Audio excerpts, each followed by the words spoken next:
Welcome to today's episode of Gardening in Isolation. We're here in a backyard in Melbourne, which has been ring fenced to keep the virus out but the good times in. And today we're going to be covering the topic of bongsai, the ancient art of bongsai. Now, gardening can provide sustenance and an opportunity for tranquility and reflection, but it'll also provide us quaint pleasures. And no pleasure is quite as quaint as that of bonsai. Here's an example of a bonsai specimen here. Now, the primary pursuit of the art is to take a plant that would originally be quite large in nature and compact it and create a specimen that appears to be much greater than a similar plant in the wild would identify as.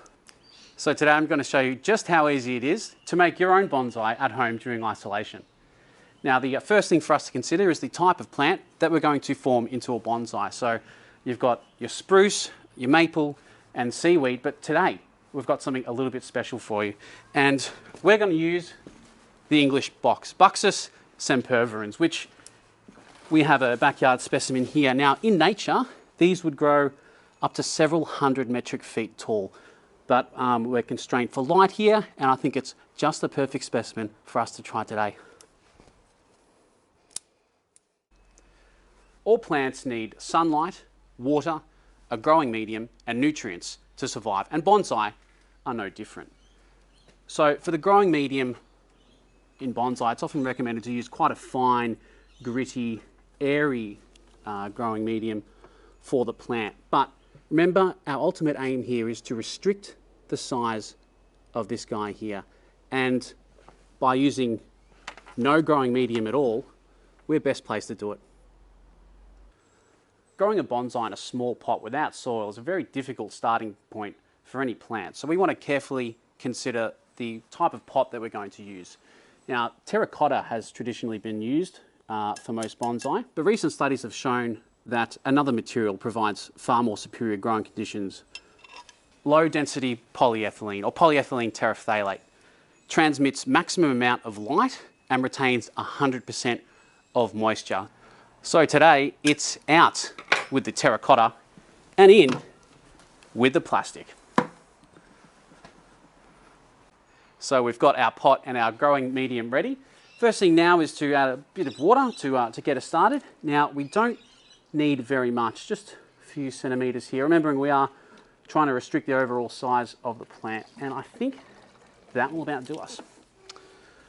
Okay, and to get it kick-started, we add a little bit of rooting hormone to start growth as required.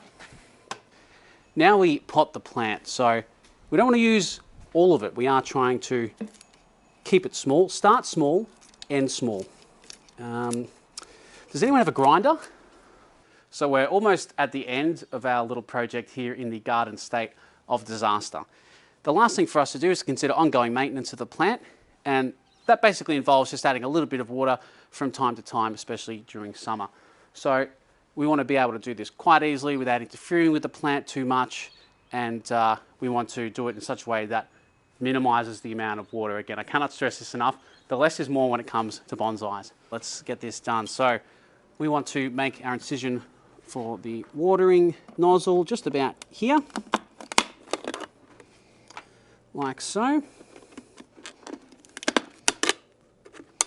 Okay, and the hose. Now again, it would be unwise to use all of this hose, keeping in mind we want to restrict the flow in. So we'll just cut off a small section of that, like so. And there we go. Beautiful, isn't it?